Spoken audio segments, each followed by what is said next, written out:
And today onto the garage, we come from the British Motor Museum and the Jaguar Daimler Heritage Trust at Gaydon. Awesome.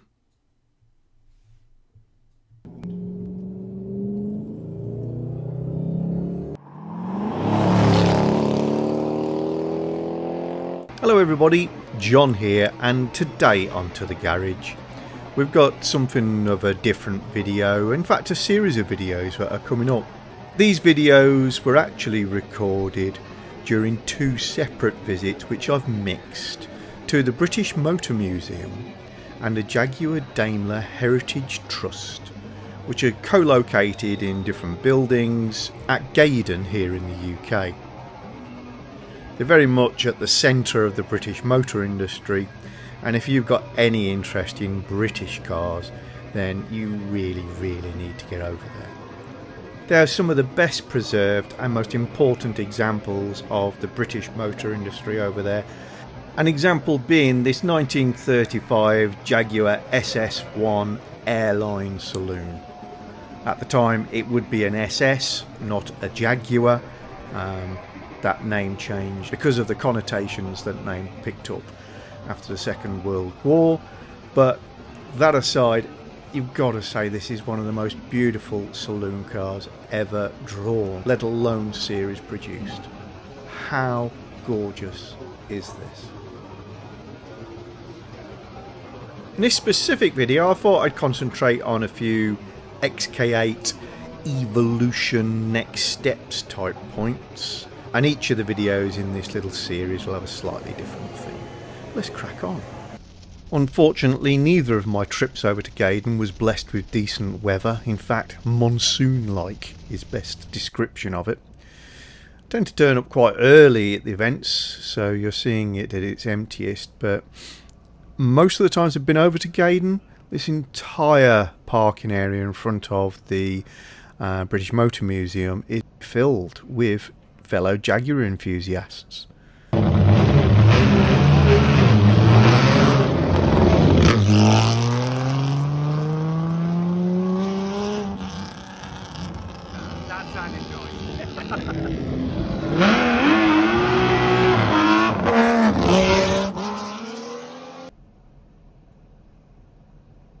So whilst at Gaydon, got a couple of people involved in the photo competition. So we've got Gerard, front cover guy, training background guy, and we've got Hugh, purple car guy. Just a runaway. Who I met here at Gaydon, and their cars are here as well. So if it stops raining, you might see an image of their cars in their car park in a moment. But we're having a nice time, aren't we? Yeah, we are. Even though it's peeing down. Yeah, it's Absolutely nicer inside. Yeah. So yeah, so we'll carry on our mooch around this magnificent place. I'd met Gerard on a couple of previous occasions at events to do with Jaguars, but I'd never had a chance to have a chat in person with Hugh before, so it was great to get ourselves a selfie in front of the last ever XK8 and say hi to his daughter Amy. Hiya Amy! And indeed, though it never really stopped raining, I did get a chance to go out and have a little look at Hugh's car close up. Unfortunately, Amaranth is an amazing colour, but like my car in Aquamarine Mica, it's one of those early pearls. It only really shows its true beauty when the sun is bouncing off it. And today that was less so. Whatever the weather, it doesn't take much encouragement when you get XK8 owners together to compare modified exhaust systems.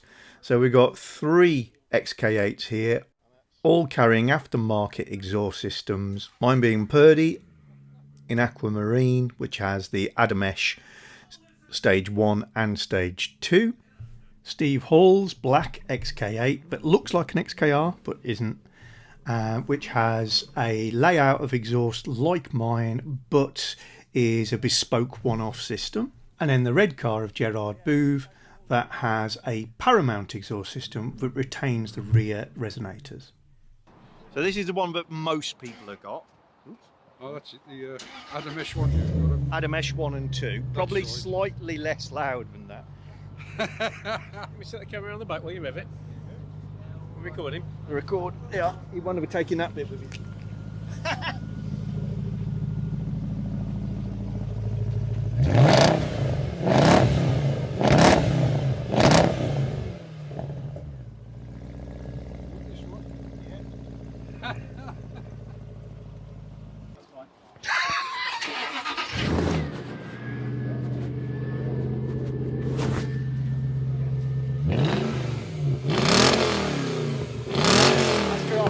Edge to it.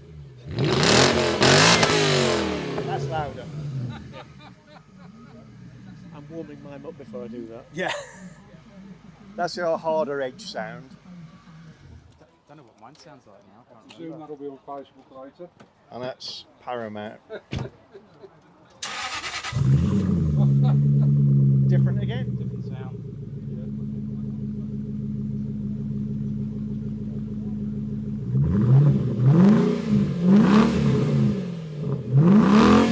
That's more sophisticated. Just like Gerard is. Yeah, that's a more rounded sound. Has yours got an X-box? X-pipe? No, but it's got 3 or 4 silencers deleted and then it's a custom front silencer. Ah, okay. Because you're going to say these are going to be carrying the original front silencer. Yeah. If you hear one with an X pipe instead, that's an entirely different sound I again. would think it would sound like that with the X-Pipe. Yeah. The ones I've heard, it is a lot more raw, like your one. Where you got the X-Pipe, you got the original rear boxes on. Yeah. But you still got the standard. I've still got the standard front box, the main one, and the cats. Oh. And This is the predecessor to the Jaguar X100 that never was. The XJ41 and 42 coupe and convertible prototype, a really handsome car that we can see the beginnings of the XK8 in. Probably helped out by the fact it's in a popular carnival red colour that we recognise as an XK8 colour, but the bonnet is very distinctive. The pop down headlights, the covers retract and reveal the headlamps, are the right sort of shape for our cars, so we still got that look. But as we come towards the interior, we see a rather older styling, and this is a 1988 car.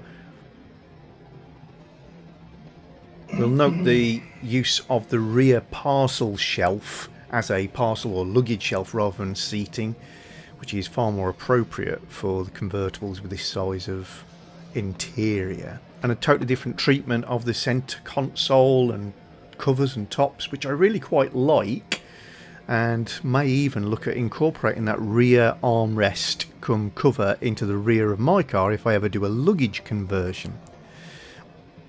Unlike the XK8s that were based on parts of the XJS floor pan, this was an XJ12 saloon, so a large platform, a heavy platform, and Ford decided that it wasn't going to give them the modern platform and modern new car that they wanted. Now the black car here can claim to be the very first XK8. It's very rare for a production mule, which is what this is, to be preserved, but for some reason this one has been, and it has the genuine XK8 coupe body styling. You can see that some of the camouflage is missing on one side but it's present on the other, but its running gear is mainly the XJS, so it's an evolutionary point. It's not quite the full XK8 X100, but it shares the aerodynamics, the body styling, the interior proportions, and was run on the road at Myra in order to do testing for things like air conditioning and drag, and due to the incredibly ugly camouflage was nicknamed the Beast. Here's another very beautiful car that's part of the XK8's evolution. As many people know, the XK180 was an evolution, a prototype, based very much on the XK8. And whilst it produced a very sporting looking car, it still had those GT proportions of the XK X100. So this car was also produced, not limited by the scale of the architecture of the X100. This is the F-Type prototype from the year 2000 and was never intended to take the X100 running gear.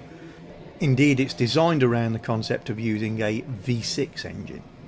And I think you can see it is the missing link between X100, a GT car, and F-Type, a sports car, as we now know it. This car took a lot more styling cues from the X100 and the XK180, but had the size and proportions of the car we now know as the F-Type. I think you agree it's achingly beautiful. And in what might seem like rather a large segue in this discussion of the kind of the evolutionary cars in the XK X100 series, I want to move over to an Aston Martin. Now, most of us will know that the Aston Martin DB7 shares almost everything with the X100. Only in Aston guise, they were allowed to use a manual gearbox, but only Jaguar's straight 6 engines modified. And on the Jaguar side of the equation, they were not allowed to use the manual gearbox, but they used the Jaguar V8, whilst Aston weren't allowed. And today I'm not going to go into the whole backwards and forwards history of how it came to be that a Jaguar and Aston Martin were essentially the same vehicles. We'll just leave it as it was originally going to be a Jag, then it became an Aston, and then Jag decided to get back on board with the project. Well, the connections continued, and as the Jaguars evolved, so did the DB7, and this is the Aston Martin AR1 of 2003. This is essentially still the DB7 based on the XK8, but with all aluminium bodywork by Zagato and a completely reworked interior, and I think you'll agree could equally have been rebadged as a Jaguar without causing too many raised eyebrows.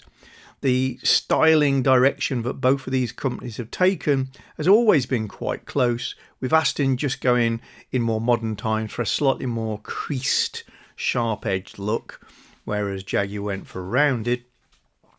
But those have flipped on their heads again. I spent a lot of time staring at the details on this car, as it is a production-ready example, and there were just 2 features on it which I didn't like. Everything else is fantastic. And the one that I really don't like is these number plate lights, which are integrated into the bottom part of the recess, which is part of the bumper. They're obviously going to gather water. They look ugly. They look like an afterthought. And they make it look like somebody turned a drawing upside down. The number plate recess looks wrong once you see those lights. The other part is just the treatment of the waste seals, which I'm not saying are brilliant in our cars, but they look very amateur on this car, particularly when you think it's going to be very expensive when compared to an equivalent open-top Jaguar.